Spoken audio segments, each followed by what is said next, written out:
Our subject will talk on the geodesics in the space of Kähler metrics. So seems I have scared some people off with my first lecture, but okay. So I told you I will show you some estimates. So in fact, up to second derivatives, these are the crucial estimates for the Monge-Ampère equation. The higher ones are kind of, well, today at least, they can be viewed as coming from a more general theory. And okay, so I'm going from above. So the next thing is the C2 estimate. Okay, so let me sketch how this works in the case of Calabi-Yau theorem.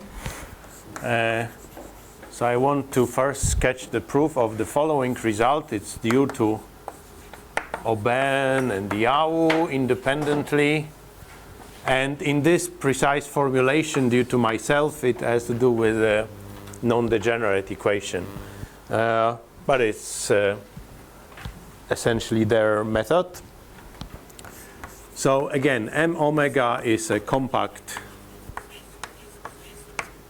Kähler manifold.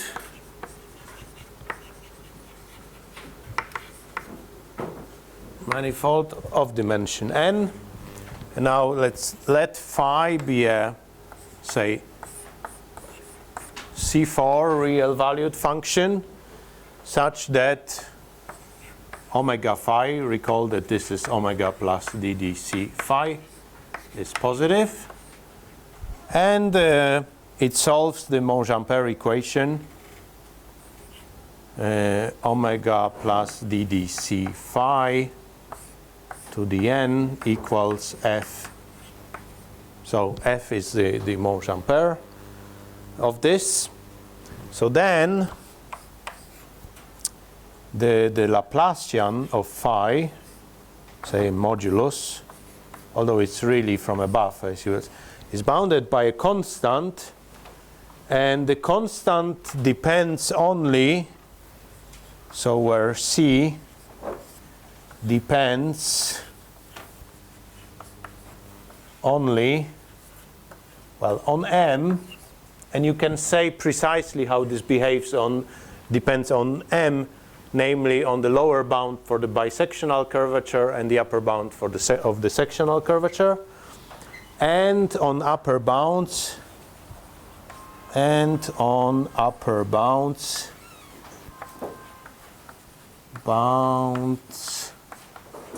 for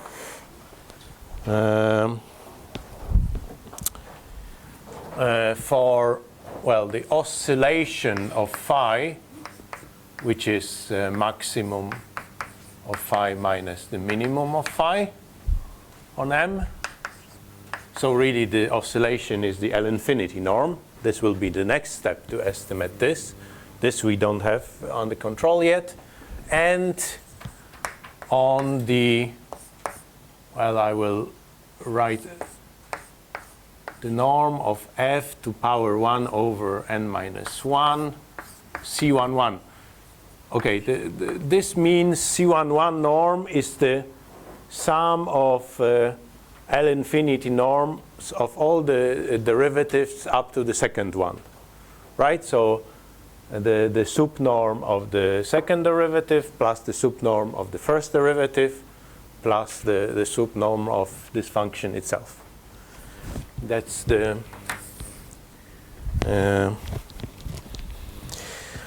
all right, so let me sketch the proof. And the C11 norm of f is what? No, this is, no, it's the C, so if we can bound this, and the oscillation of phi, then we can bound the Laplacian, and somehow in controlled way on M, and in fact it's well known how it depends on geometry of M, as I said, on lower bound for the bisectional curvature. And that's my notation, because C2, usually people write C2, but it suggests it is some depends on modulus of continuity of a second derivative. No, it's only, so, C11 in my notation is always this. So, right, okay. That's why. Okay, now the Laplacian of phi in local coordinates, this is on a Keller manifold, is a simple expression, is equal to this. So these are the derivatives, complex derivatives. This is the inverse of the G. Now G, well, really locally you can write omega as ddc of G, where G is some local potential. So these Gij bars really are derivatives of this local potential. And you can write U as G plus phi. This is all locally. You will see where. So in particular, this is positive definite. So Uij bar, this is positive. So in particular, the Laplacian of U is positive. So if you write it down, it's Gij bar times Gij bar lower index plus phi ij bar. So this is really, this is the sum, the trace of the identity matrix. So it's n plus the Laplacian of phi. So of course, trivially, phi is bounded from below. The Laplacian of phi is always bounded from below by minus n. So it's really the point to find an upper bound. And let me also point out here that what's very unusual about this estimate, in this kind of estimate, we don't require that it depends on the gradient of phi. That's very rare, that you kind of get it immediately from the L infinity estimate of phi. Usually you do first C0 estimate, then C1, then C2. Here, kind of get immediately from C0, you get C2. So that's very rare. Now, the main idea of the proof goes back to Pogorelov.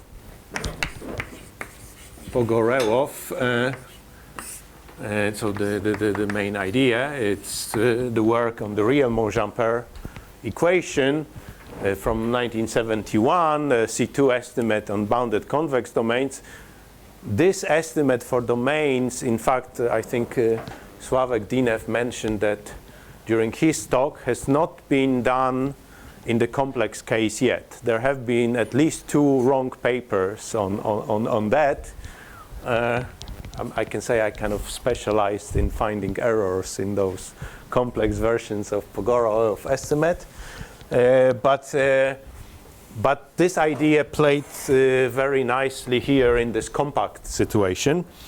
So the idea is to consider an auxiliary function, alpha, take say a logarithm of this, well, d phi plus n, minus a phi. So a is a constant. It will be a constant under control. So meaning depending on those things that we control, but it will be determined later what kind of constant. Now, so this is some nice globally defined function on a compact manifold. So it has a maximum at some point. So alpha has a maximum at some point, say P on M. And so then at this point, so now the rest of the rest of the analysis will be done locally near this point. And there are 2 informations that you can use from the fact. Yes? Sorry? What is A? A is a constant that we'll determine later. But yes, it will be some big constant, but under control.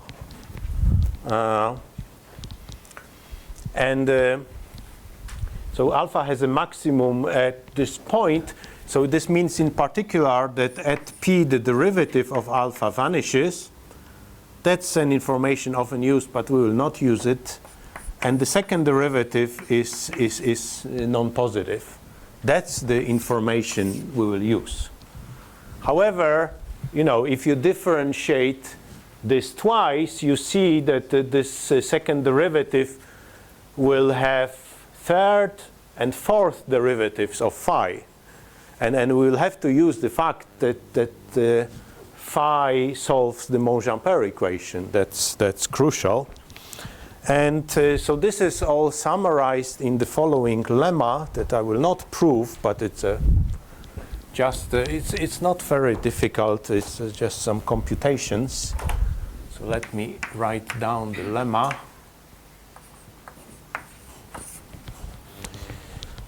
So if okay, let me denote by capital F the determinant of uij bar. In our case, capital F will be little f times the determinant of gij bar. Then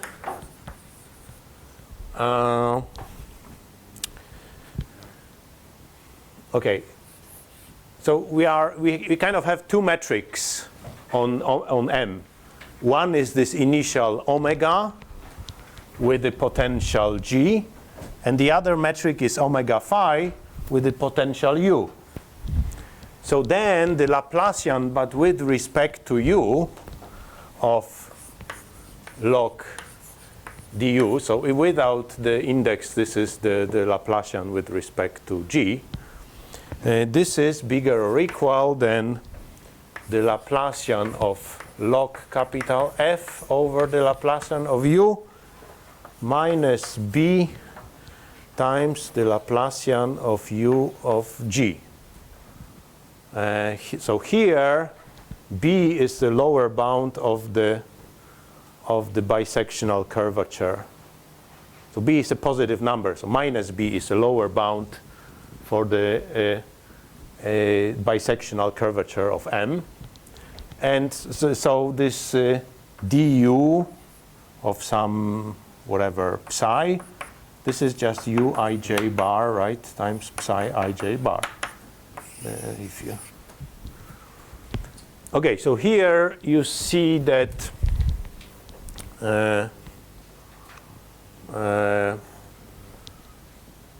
right, the Laplacian of U, this is precisely logarithm of Laplacian of U, is this part.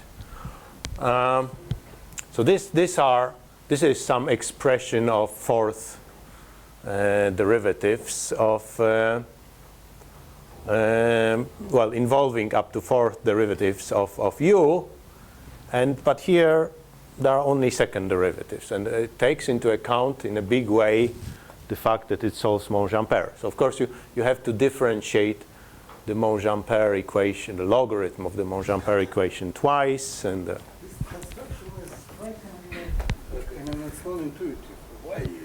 No, it has some geometric. Well, I don't know. It is intuitive in a way, because yeah. So the point is. Two different Laplacians in that equation. No, that's right. But the point is, okay. So you have to differentiate alpha twice. Now, to get rid of fourth derivatives, this will come from differentiating the equation twice, and there will be, if you do it exactly, you will get the expression. The point is that if you differentiate, say, some derivative of the logarithm of determinant of uij bar, then this thing is precisely uij bar times d uij bar. So in other words, this is precisely the uth Laplacian of d of u. You see? So that's where it comes. This. It's a linear. No, this thing is a linearized operator of this nonlinear operator. So this Laplacian with respect to u is really a linearized operator of this Monge-Ampère. So that's why it is very natural. Okay, so now if you use this, I think I can.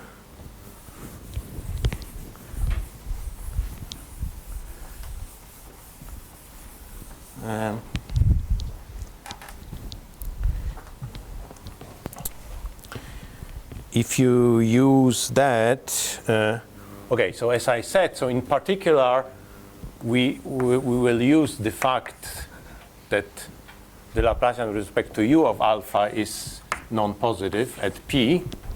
That's just this. And so somehow, you know, in the whole point in this kind of estimates is how to deal with third-order derivatives. And so it's clear how to deal with fourth-order derivatives. This computations is, of course, intrinsically, the main point is that it gets rid of third derivatives of u.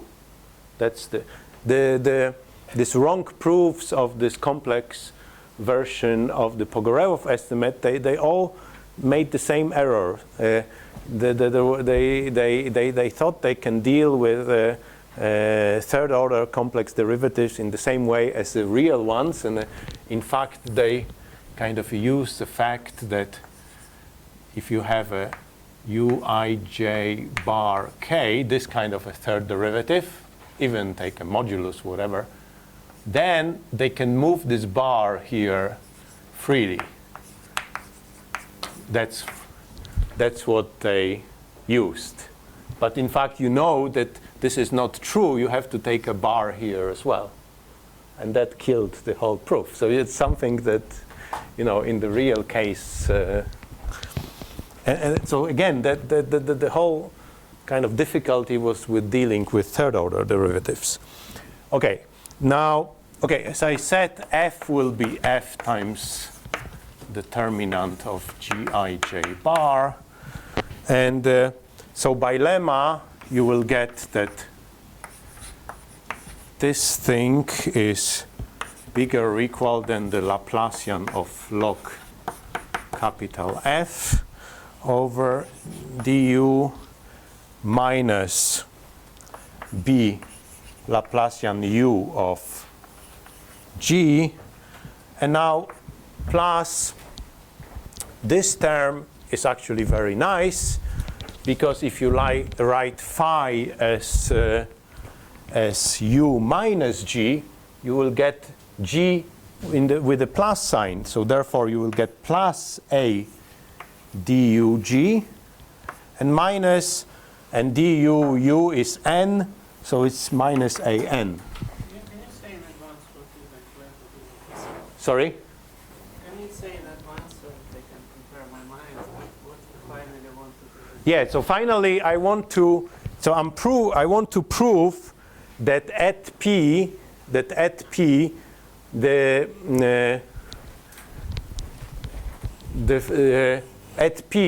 this d phi or Laplacian, this expression is bounded from above by something we control. This thing, this guy. So I really want to show that du at p is under control. If I show that, I'm done, because then this is under control, because oscillation of phi is under control. So then this alpha, so then I will get alpha smaller or equal than alpha at p, because p is a maximum, and this is under control. So therefore Laplacian of phi will be under control everywhere. And now you see, I got some expression, essentially, yeah, I'm almost done. That's my main inequality. I have some inequality for the second derivatives of u. And from this I can get, well, I have to diagonalize and you know, show that it really depends on this. in fact, this exponent is optimal. That's interesting here. It was, in the real case, first noticed by Pengfei Guan. So I kind of, after diagonalizing this thing du of g becomes something like that, and you can show that this is easily, that because f is a product of those eigenvalues, that this is bigger or equal than Laplacian of u over f to power 1 over n minus 1. That's where this n minus 1 comes from. So you use this. You see, here A you have to choose bigger than B. Yeah, and then, so then it really shows you that you will have, because everything is not bigger than 0, that you will have some upper bound for the Laplacian of u. That's the, okay.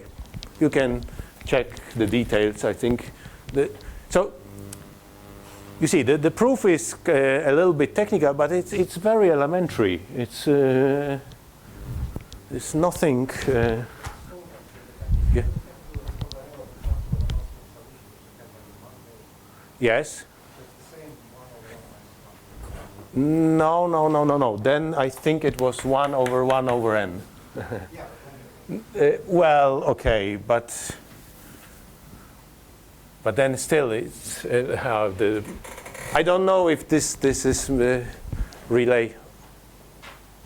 Okay, I'm not sure if there is a relation to that. Not that I can think of immediately. All right, so that's the first estimate. So now you see, and so historically, the last estimate, and that was done exclusively by Yau in this general case, was the L infinity estimate. That's so the one for the oscillation. Okay, I think I can erase that. All right, so the Key's original proof, I still think it's maybe in a way it's, if you're only interested in this proof in this very situation, then it's the easiest. It's done by, so Yau's proof of C0 estimate. This was Moser's iteration.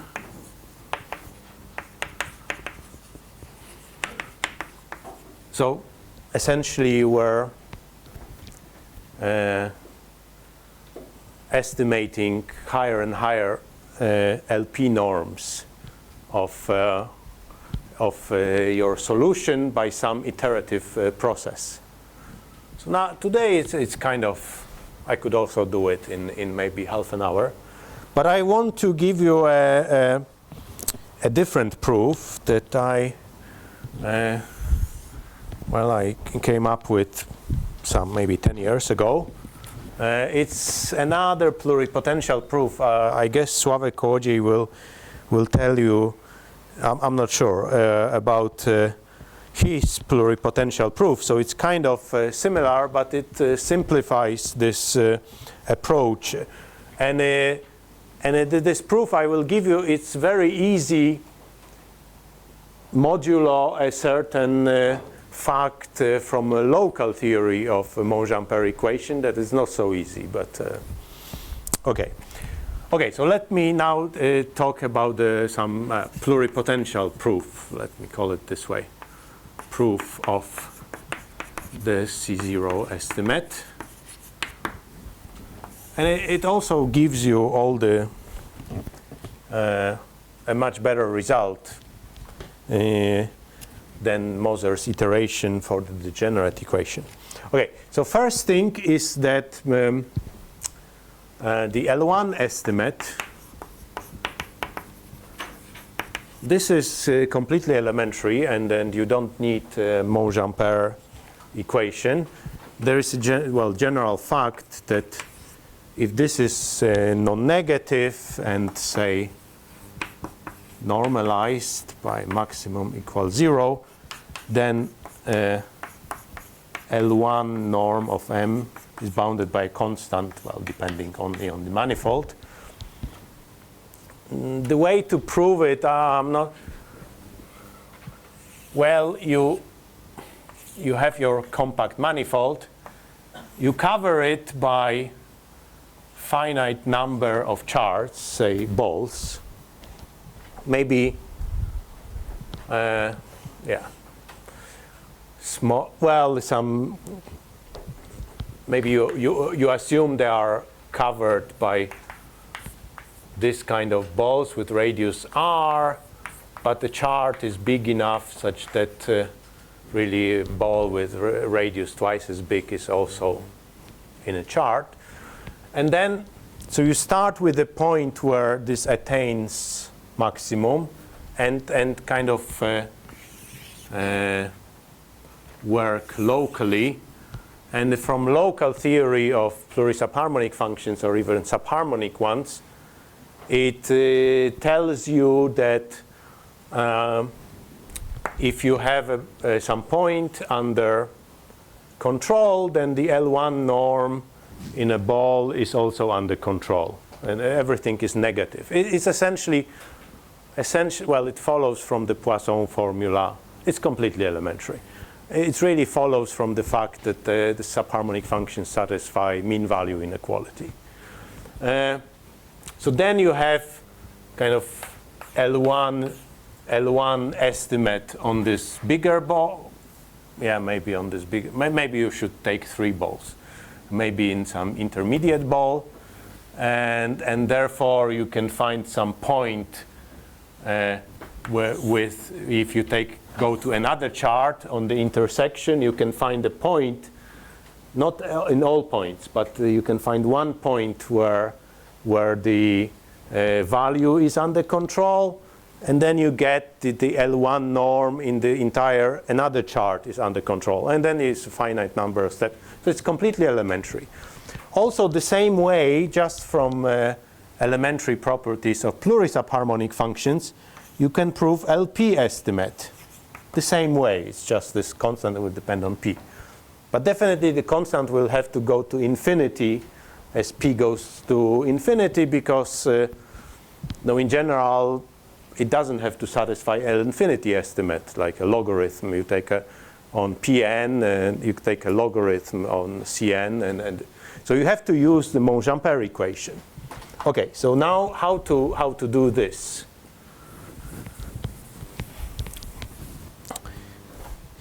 All right, so assume we have a C2 function on M with, and now we assume it satisfies the Monge-Ampère, and it's normalized, so the maximum of phi is 0. All right, so now we take a point where this phi attains minimum. So take P in M such that phi of P is equal to the minimum of phi. So that's the value you want to estimate, right? That it's not, that it's under control, it doesn't go to minus infinity freely, that it's kind of under control under things that we control here. All right, so now everything from now on as before, it's all kind of a local analysis at this point. All right, so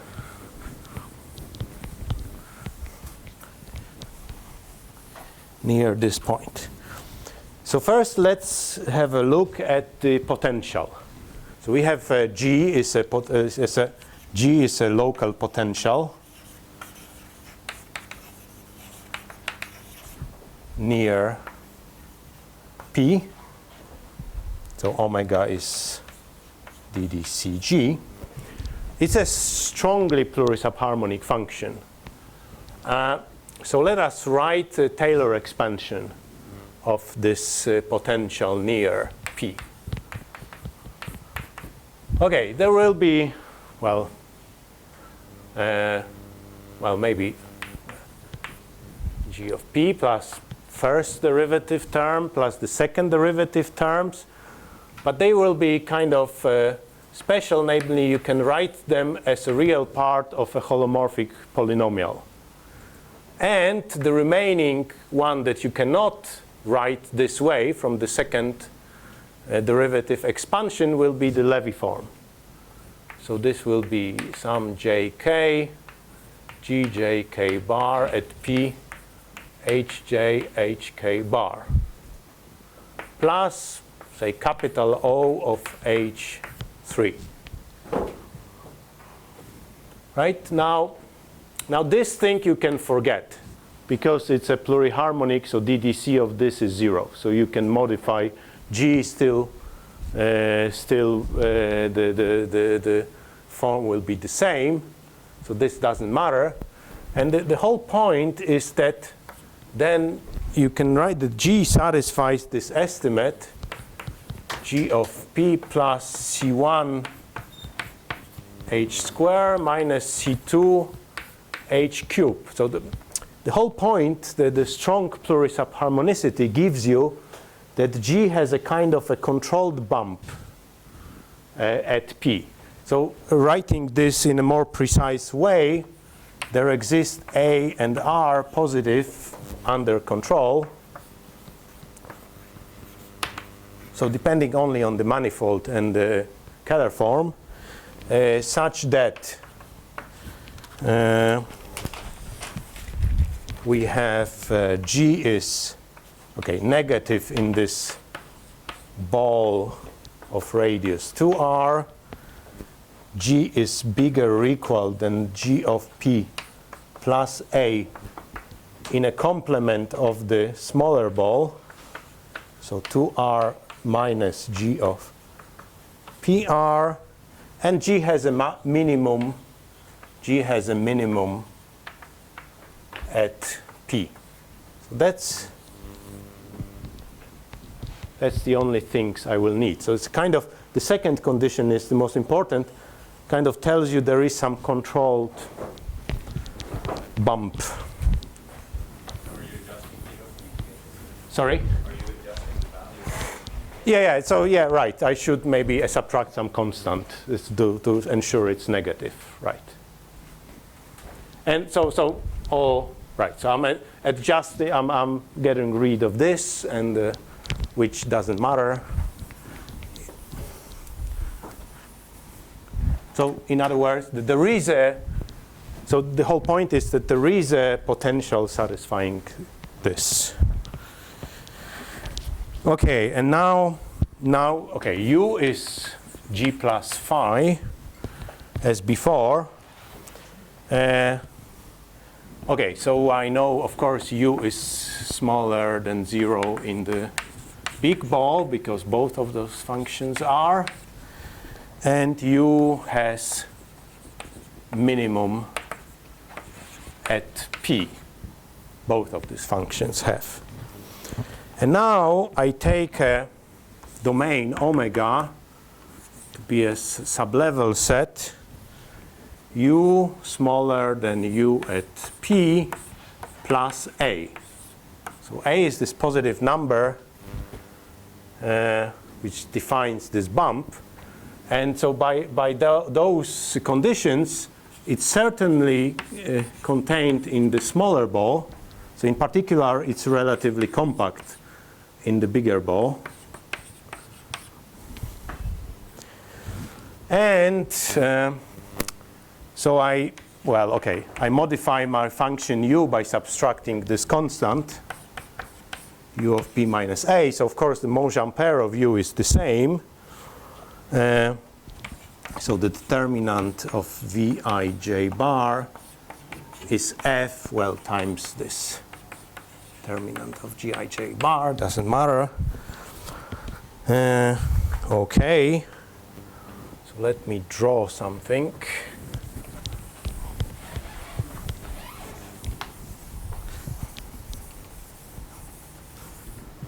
Okay.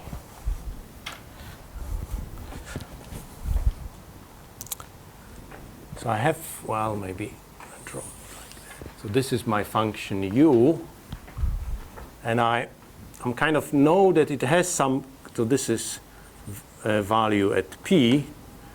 It has this kind of a controlled bump of, well, length a. But I want to show that the value of u or phi, but it's the same as u now, of course g will be under control, that this is not too low. All right, so let's, okay, I think I can erase that.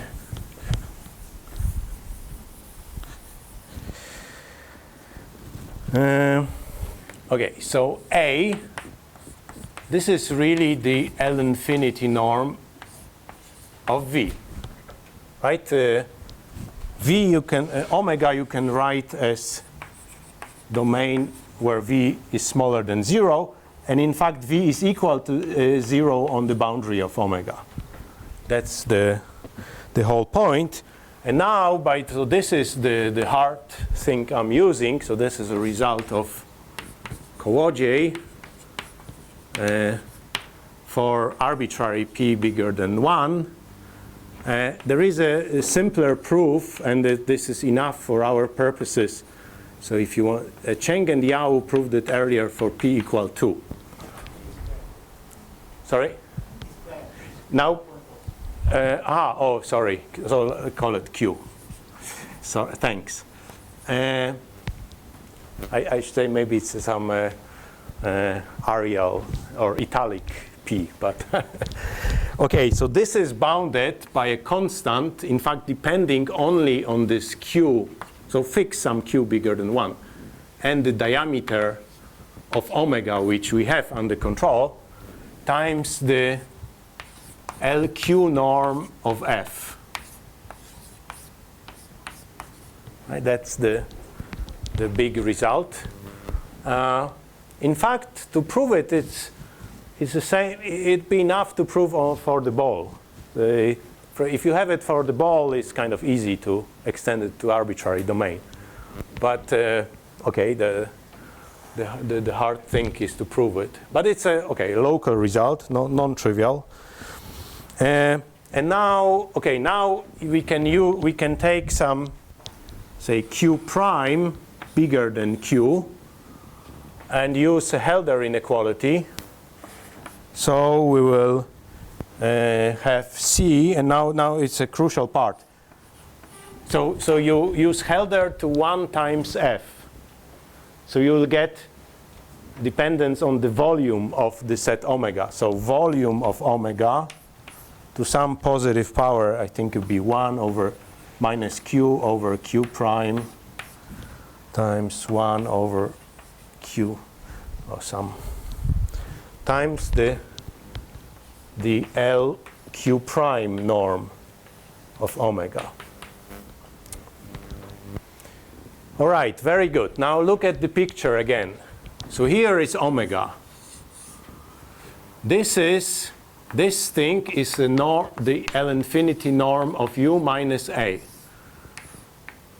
So this whole thing, the product of the volume of omega times this, cannot be bigger than the L1 norm of U, which we have under control. So therefore, so this thing is bounded by the L1 norm of when in omega divided by L infinity norm minus A. Okay, and you are done now, because, well, combining this inequality, you will get that the L infinity norm of U is bounded by things that we control. That is A and L1 norm of omega and F. this is LQ prime norm of F. You can take L infinity norm now. But you couldn't take L infinity norm here because it was important to get this volume of omega. But that's, and I kind of became more fond of this proof even later because it turned out that it's very easily adaptable to the Hermitian case, which was done by Tosatti and Weinkopf in a much more complicated way earlier. All right, so that's these two main a priori estimates for in the Calabi-Yau theorem. Maybe you said this, but the first constant C depended on Q. Yeah, here. Yeah, it does. Well, yeah, it depends on Q and Q prime, but you take, say, Q equal 2 and Q prime equal 3. And and if you want to use Cheng-Yau, then OK, then you have the L2 norm.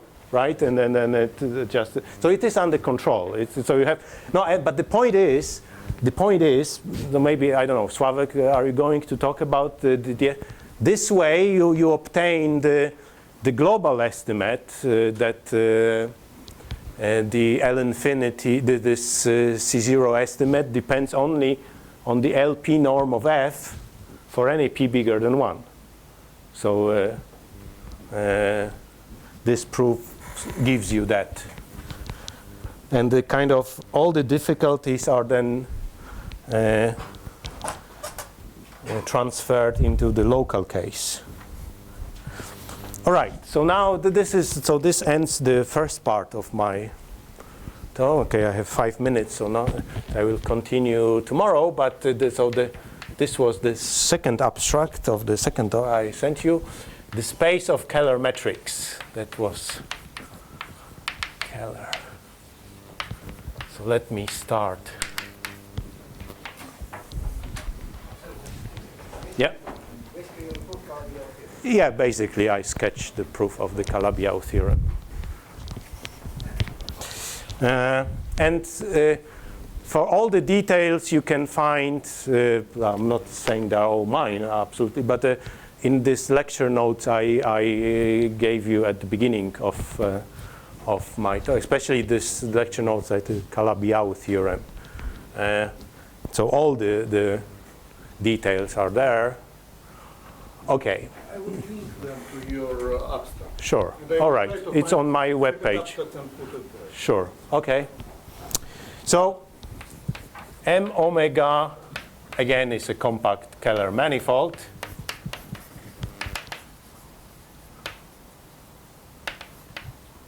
So for example, in the first notes, there are both proofs, this one and this Moser iteration, which is kind of nice too.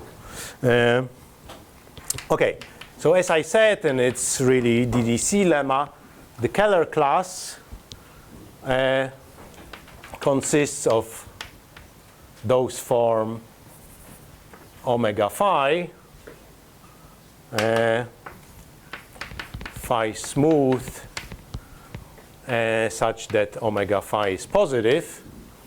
So this means you can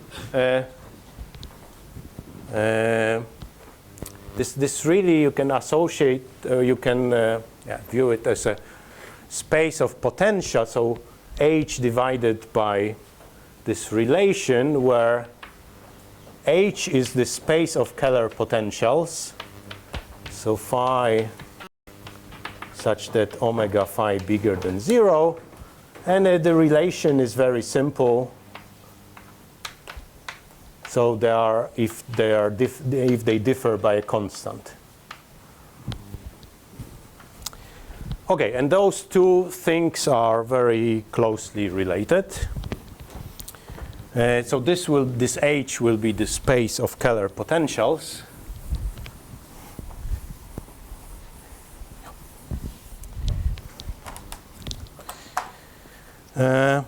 And okay, so the last few minutes I will show you how to introduce a Riemannian structure on it.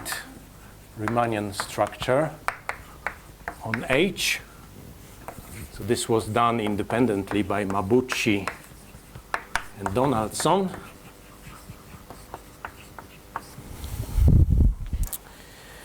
Right, so H is open in the Frechet topology of smooth functions on M. So first, if you want to talk about the tangent space, this is it, right? For every point, this is the tangent space. So for phi in H, the tangent space you can associate with the space of smooth functions. And now, so if you take two elements, here, take psi and eta, you define their product, psi eta, as, well, 1 over v. V is the volume of M. Integral of M psi eta, but with respect to this volume form of omega phi. So omega phi to the n. And so why is it interesting?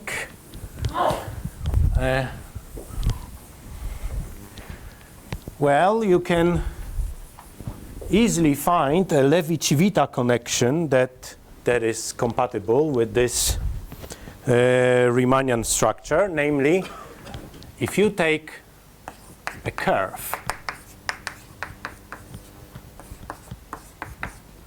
now you can think, if it's smooth, C infinity, you can think of this as a smooth function on the product, such that for every fixed t, this slice is in H. And if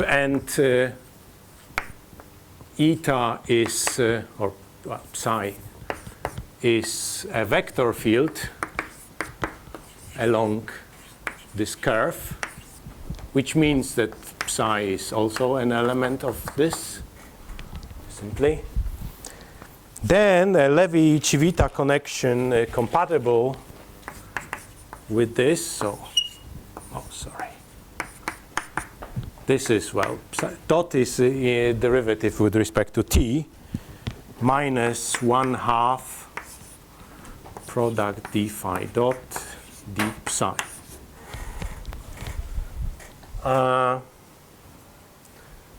Okay, this is the product with both.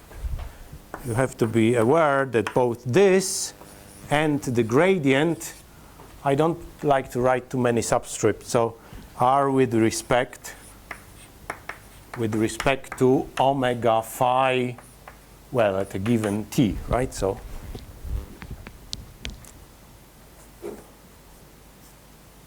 that's a simple integration by parts.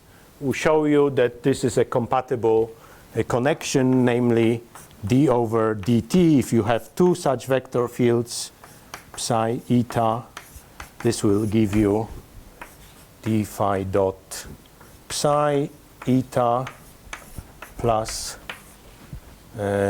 psi d phi dot eta. Okay, and so my last sentence today, sorry for being